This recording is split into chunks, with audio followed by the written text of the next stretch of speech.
Hey, welcome back, everyone. If you've been following my channel for any period of time, you know that I've been talking about the housing market really starting to come down and cool down for the past probably year and a half now. And since it has been quite a bit of time since I've been saying that, I have started to get called out by some of my viewers, which is fine. I totally get it. It does take a long time, and I have been saying it for quite a bit of time. But tonight we're going to be really talking about three of the keys and really the key questions as to why these things are heading this way. And I believe they are going to be heading much further, and prices will be coming down quite a bit. So those three questions are going to be: first, where are the home prices headed?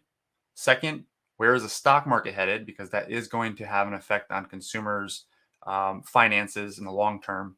And then three, how strong is the American economy? All of these things are really questions that I have touched on in previous videos over the last year and a half. But tonight, I really want to dive into some of the key stories that have more recently been popping up and talk about those coming right up after this.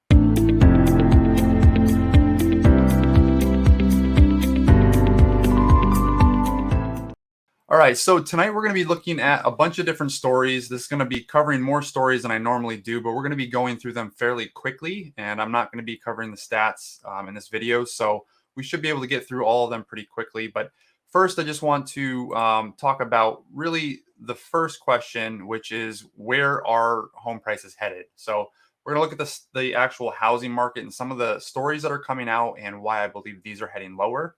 The first one comes from Redfin. More sellers retreat amid falling prices. I alluded to this yesterday in yesterday's video on the market stats for Southwest Florida.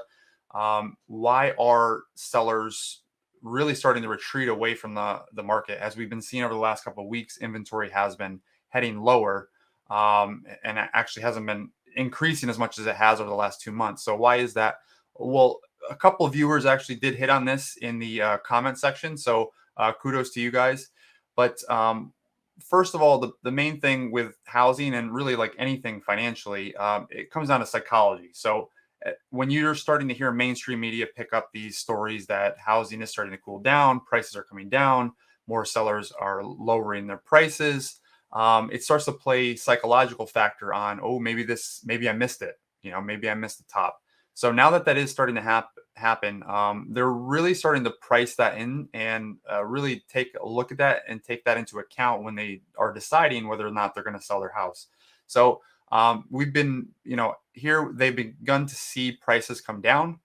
New listings of homes fell 15% in the 4 weeks ending in August 21st.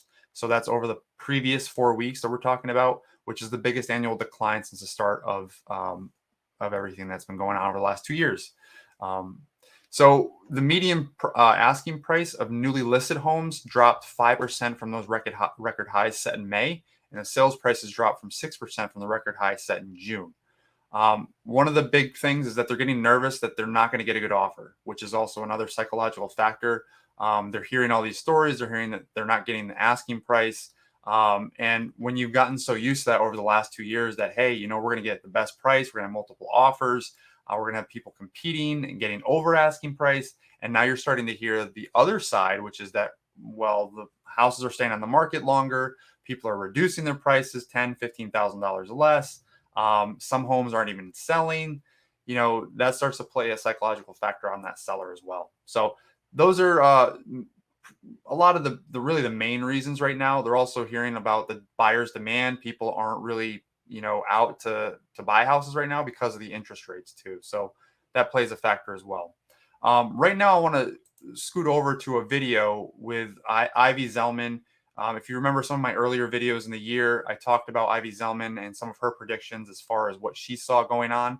She was saying the same things I've been saying since really about the same time period, almost 2 years ago. She was calling for the housing market to reverse course. It just, again, it takes time. It's a housing market. Real estate doesn't move as fast as the stock market can, but it can once it gets momentum going. So let's take a listen to what she had to say just recently, or about 2 weeks ago, about what's going on with housing. This morning, homebuilder sentiment plunged in July as buyers pulled back, marking one of the largest single drops in the survey's history. Meantime, the home builder stocks, Lennar, KB Home, DR Horton, seen their shares fall 30% on the year. They are down today as well, even though we are seeing some strength in the consumer discretionary group. Some of the travel names are doing well today. Joining us now to discuss, Ivy Zelman of Zelman and Associates. Ivy, this was an ugly drop in home builder sentiment. Where are we in the process of the housing slowdown, do you think? Well, first, thanks for having me back, Sarah. I would say that the rate of change has been pretty dramatic, and I think we're just in early innings. We've seen deterioration that really started to inflect in May, and the acceleration of that negativity has just been continuing through early July. I'd call it Mach speed in some markets. It does vary by market. So we see the biggest rate of decline probably in Phoenix, with the Southeast and Florida markets holding up better. So it's not across the board that the sentiment's negative because affordability is so stretched. But I think that it really varies by market right now. Diana Olick, our housing reporter, noted in an email to me that the survey showed 13% of builders say they had dropped prices last month, even though she says that the big builders in their last earnings said they wouldn't have to. So what is going to happen with prices? They're going to have to drop prices, Sarah. No question. We're seeing significant increase in incentives. We're already seeing price cuts. Again, somewhat market dependent and price point dependent. On the first-time buyer market, where affordability is extremely stretched. In fact, affordability is worse than it was back at the peak of the last boom period on how we look at the index. So I think you're going to see that price cuts are just, inevitable. So that's Ivy Zelman. Her entire company really revolves around investments around the real estate sector. They have really expensive reports if you want to go check them out, but they're thousands of dollars just to get one report. And it really breaks down what's going on behind the scenes so they have a ton of data that they're looking at. And this is what she's been calling for well over a year and a half. What she mentioned there was that the builders are actually starting to provide some really, really enticing incentives, not only to buyers, but also real estate agents. Many people don't know, especially if you're not in the real estate industry, but during the previous, crisis that's been going on, builders really started to shun away from real estate agents. They weren't offering them anything, really. A lot of them were taking away commissions completely and actually offering buyers incentives not to use the real estate agent. So they really kind of tried to get rid of the real estate agents as much as they could. And now that the shoe is on the other foot, they're really starting to beg for our business back, which is pretty funny. There's been some really funny memes out there about it.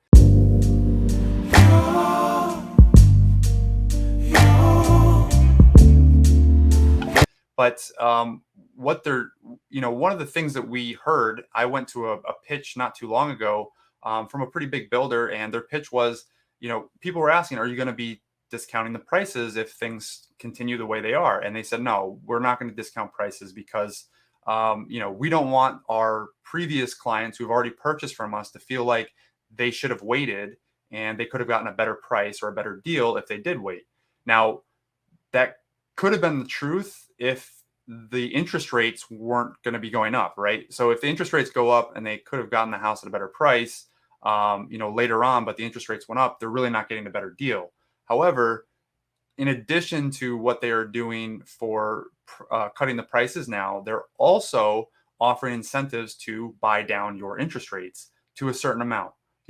Some of them I've seen at 2.75% for the first year. That goes up to 3.75% for the second year. And then the third year and every year after that for the remainder of the loan term would be at 4.5%, 4.75%. So it's still lower than what the interest rates are currently, which is a great incentive for buyers. However, they are also reversing course on what they said they were not going to do, which is lower prices. I have seen a lot of inventory come out lately and more recently where they are cutting prices on their inventory. Some of them $10,000, $20,000, $30,000. So they're quite significant cuts, and that's really just indicating what's going on in the market and how bad builders are hurting and what their sentiment is about the future of the housing market. Moody's, housing correction coming but no crash. Again, Moody's was somebody in the last housing crisis in 2008 who was doing some sketchy stuff around housing and lending and financing, allegedly. But right now they're saying that there's definitely going to be a correction. which we're already seeing, so it's really not new news. But there's not going to be a crash. And I disagree with this completely, especially for the fact that most of these people who have been making predictions, all these gurus and huge companies that have all this data, they've been reversing course like crazy. It's almost embarrassing in some cases how far they have reversed course. So we'll have to see. But again, the price reductions, prices are going to continue declining, and you will see more and more price reductions as this continues. Though Moody's is saying it's not going to be a crash. We'll see what happens, but I disagree with that. Moving on to the second part of this, which was, what's really going on with, where is the stock market heading and what's having an effect on the stock market. So if you're invested in the stock market, you pay attention to the stock market on a regular basis. You've seen what's been going on in the last couple of days, really, with the market sell-off continuing. But a lot of that is attributed to what's going on around the world globally. We're going to be hearing from Fed Chair Powell later on about what they were talking about in Jackson Hole and what their plan is moving forward. I'm going to break that down a little bit, just a couple minutes of his speech, and really kind of give you an idea of where we're headed next. So right now, what's going on in EU, if you're in Europe, if you're not familiar, they're having an energy crisis. And in this particular report, they're saying that the US will not be immune to this. So it will be heading here. In a lot of cases, what happens over in Europe and Asia usually does tend to head over to our market as well. So what's been going on under this system, all electricity producers from fossil fuels to wind and solar bid into the market and offer power according to the production costs. The bidding starts from the cheapest resources, the renewables, and finishes with the most expensive, usually gas. So what's been going on is Europe has been really struggling with what's going on, energy crisis. Germany has had a ton of manufacturing plants closing down because it's too expensive to run energy. Other countries, I believe it was either the Netherlands or Poland, has actually been lining up down the road for coal. They're going back to coal. I mean, we haven't really used coal for quite a long time as a mainstream source of energy and heating in our area in the United States for quite a long time because it's considered unclean. But not only that, we're also seeing in Germany the amount of searches for wood for energy. If you go to a Google search and you look up wood in their keyword search tool, you'll see that the keyword wood or places to buy wood has skyrocketed. It's off the charts. If you look at it, it's not even close. It goes up exponentially. So that's one of the, that's what's really been going on. And part of that has to do with Russia officially halting the natural gas flows. They've already done this now. This is the second time now that they've made it official again. They've halted the gas supplies to Europe via the Nord Stream pipeline. A lot of people are accusing Russia right now of using this as really economic warfare, taking away, heating and energy away from all these other countries that rely on their gas, such as, Germany as a big one. But this is the second time, as I had said, that in many months that they've halted supplies in the Nord Stream 1 pipeline. And this time they're a little bit nervous that they're not going to actually follow through and restart it on September 3rd, as they're claiming that September 1st, as they're claiming that they will. The European Union is also closer to potentially intervening in the bloc's electric market as energy prices soar ahead of what would be a difficult winter for EU consumers and businesses. So don't forget, right now we're in summer. So energy, while, obviously you want to have AC in the comfort of your home and even in your businesses, it's not necessarily, the worst case scenario, because you can always, get into cooler water, put on cooler water if you have it. But when it comes to winter time, now you need heating, and heating itself requires a lot of energy, no matter what it is. And then you also have all of your other things you need, water. You need to keep your pipes. We don't have to worry about that down here in Southwest Florida, but in a lot of other northern states, even other countries, you have to worry about the pipes freezing in the winter. So you got to keep the heat to a certain level. Otherwise, you can have a lot of problems with plumbing. Also, one of the guys that I've talked about several times up there with Michael Burry, Jeremy Grantham. He is also a huge investor, billionaire. He is warning that the super bubble has not even burst yet in the stock market. So the sell-off that we have seen, which was about a 20% sell-off, and we've also more recently seen a bear market rally pick back up. He's saying that we're not even close to the bottom and there's still a lot more pain to come. He's just not sure how much more pain. Are we going to be looking at something from the 1930s potentially, in the 30s, or is it as well contained as 2000s, which wasn't quite as bad, or is it somewhere in between, something like a 2008 or potentially even worse? So he's not sure, but he does feel like we are in one of the bubbles. If you're not familiar with Jeremy Grantham, he did call in the 70s and 80s. He called a huge bubble there. So Japan, that I'm not sure how familiar you are with Japan, but they've never recovered from that sell-off. They're still just starting to catch up to recovering from that. He also made money in the U.S. housing market at the turn of this in 2008, and then also he did have a huge call in the 2000s, early 2000s with stocks. So he's pretty well known. And my thing is, follow the money. If the people who have a lot of money, they have a lot of money because they've managed it well and they know what they're doing, and they probably have a lot more connections to information that's a little bit more, I guess, a little bit better than what we're getting from the average mainstream media. Just to put this in perspective, this was something I found interesting on Twitter today. I did retweet it. But this is the 2022 stocks right now, and then compared to 2008. And as you can see, there is a pretty close resemblance to them. And just to go along with Jeremy Grantham's theme, if you want to see how the rest of that played out in 2008, this is just the beginning of it in December. This is how it started off. So what you're seeing where the yellow is, that was where we were. And you can see how much further we had to go. So it sold off quite a bit more, which does lend to what Michael Burry's been saying for quite a while now, is that we're looking at a 50% or more sell-off total from the beginning of the year in the stock market. So that's not great news ahead. It is something to keep an eye out for, and you can always follow stocks. Also, we're going to look at just a couple points that Chair Powell indicated in the Jackson Hole speech. Not very many people watch this, but I'm going to analyze and break down a couple things, what he's really saying is going to happen next, and what we can expect coming in the economy next.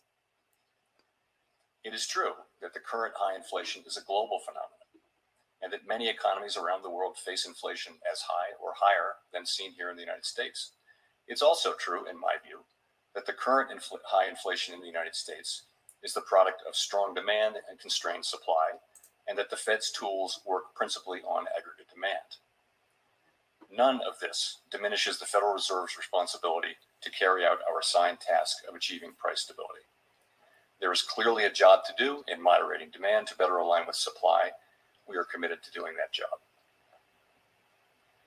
The second lesson is that the public's expectations about future inflation can play an important role in setting the path of inflation over time. Today, by many measures, longer-term inflation expectations appear to remain well anchored. That is broadly true of surveys of households, businesses, and forecasters, and of market-based measures as well. But that is not grounds for complacency, with inflation having run well above our goal for some time. If the public expects that inflation will remain low and stable over time, then, absent major shocks, it likely will. Unfortunately, the same is true of expectations of high and volatile inflation. During the 1970s, So just to kind of break what he's already said down, is essentially they need to see a lot more change the other way for inflation in order to really step back what they're doing and start to slow down either the tightening or start to reduce rates again. They're not seeing that yet, and they feel at this point they're going to need to continue raising rates. Earlier in the speech, he says that they do think that they're going to need to have another potentially 0.75 basis point hike in the following month. And then this last part that he's talking about is the psychology of it. So when it comes to inflation or the economy just in general, if people feel like that, if they feel like inflation is remaining high, it's going to keep remaining high, because the play on that and psychologically is, why am I going to wait till later if I should just buy it now because I know prices are going to go up? Then I'm going to buy things now, which is going to cause inflation to go even higher. So it's a self-fulfilling prophecy. The same token on the other side is that if expectations are that inflation is coming down, which it seems like they are now, that is going to remain the, the psychological factors that, okay, we're finally coming out of this. People will cool down. They won't have to rush to buy things. So that will allow inflation to continue coming down. So he is stating right now that it is a psychological factor, and that's really what they're trying to, what they're trying to curb. Inflation climbed. The anticipation of high inflation became entrenched in the economic decision-making of businesses and households. The more inflation rose, the more people came to expect it to remain high, and they built that belief into wage and price decisions. As former Chairman Paul Volcker, of course, inflation has just about everyone's attention right now, which highlights a particular risk today. The longer the current bout of high inflation continues, the greater the chance that expectations of higher inflation will become entrenched. And that brings me to the third lesson, which is that we must keep at it until the job is done. History shows that the employment costs of bringing down inflation are likely to increase with delay, as high inflation becomes more entrenched in wage and price setting. The successful Volcker disinflation of the early 1980s followed multiple failed attempts to lower inflation over the previous 15 years. A lengthy period of very restrictive monetary policy was ultimately needed to stem high inflation and to start the process of getting inflation down to the low and stable levels that were the norm until the spring of last year. Our aim is to avoid that outcome by acting with resolve now. So, these lessons are guiding us as we use our tools to bring inflation down. We are taking forceful and rapid steps to moderate demand so that it comes into better alignment with supply and to keep inflation expectations anchored. We will keep at it until we're confident the job is done. Thank you. Good morning, everyone.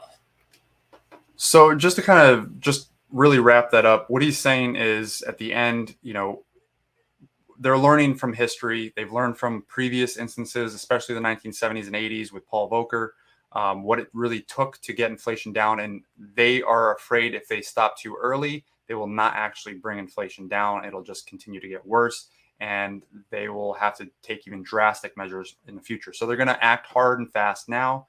But with that, it's also going to cause instability in the employment market, meaning there's going to be more layoffs. There's going to be a lot more pain for businesses and consumers, at least for the time being, until they can finally get inflation under control. Their target rate is at 2%. We're at 6.8% core, and I believe we're at 8.9 or somewhere around 9%, allegedly, when you actually look at the CPI data. So total. So they're going to continue doing this, and that means more pain ahead for employers, employees, and just the consumer in general until they get everything wrapped up under control. If you guys are getting, if you're getting any value out of this content and this video, please hit that thumbs up button and let me know. I appreciate it. But the last two parts where I want to kind of talk about the last section, which is the third section, how strong is the average consumer right now? How strong is the American economy right now? And we've been talking about this for a while, but I've talked about the debt crisis, what's going on, and debt rising, how much it has been rising. Just as right from the Federal Reserve Bank of New York, household debt rises to 16.15 trillion amid growth in housing and non-housing balances. So that is total non-housing and housing. So housing debt is in blue in the bottom, and you can see non-housing is above that, 4.1 trillion. As you can see, the non-housing debt has actually risen a little bit faster, starting right in the fourth quarter of 2020. It started to rise a lot faster, but both of them have been rising. And if you notice the curve, this is from 2004 into 2008. You can see that that's a pretty steep curve, and then we started to lower, and now we're starting to see that same curve start to hit again. So we're actually well above what we were in 2008, but That just gives a little bit of a perspective on the historical data.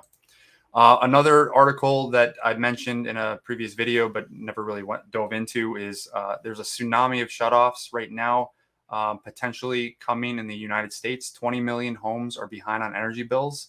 And as you know, you only have a certain amount of leeway before that gets shut off. That is not great news, especially if you're living in an older home that relies on electric heat. I know a lot of stuff in New England still relies on that in some of the older sections of towns. More than $3,000 in past due utility bills. This is Adrienne Nice. She woke up one morning with a final notice in bold letters, and she's just one of 20 million across the country. So that's 1 in 6 American homes that have fallen behind on their utility bills, according to the National Energy Assistance Directors, which is, in their terms, the worst crisis the group has ever documented. So not great news for where the average consumer is. The power bill crisis is even more acute in Europe, which we've already covered. That natural gas spike, which is being blamed on Russia and Ukraine conflict right now. Policymakers in Europe have just thrown money again. That's kind of been the solution with a lot of the governments right now, is just throwing money at the problem instead of coming up with better solutions to the problem. I think they are working on them, but again, all those things take time, which we really should have been trying to tackle these problems beforehand, but versus in the middle of a crisis. So that's really what's been going on in the market, really the economy overall, and what I've been seeing. So in case you're wondering where I'm getting my data from, where I'm seeing these stories, I know you've seen some of them, but I put a lot of different data and a lot of different resources together to come up with these conclusions, and they are things that have been playing out. It just takes time, and I hope everybody understands that. But I do think, as I have been saying, mid to late fall, we will start seeing the housing market really shape up to what it will be. And I think we are going to see housing prices come down even further.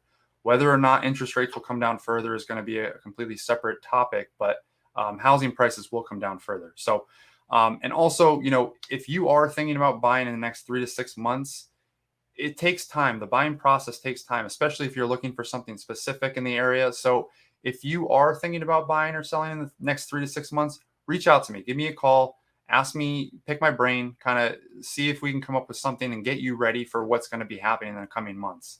So with that, I hope you guys enjoyed this video, and I appreciate you watching, and I hope you will return. And if you haven't already done so, definitely subscribe and hit that like button, and let me know that you enjoyed this content. All right, thanks guys, and I'll see you in the next video.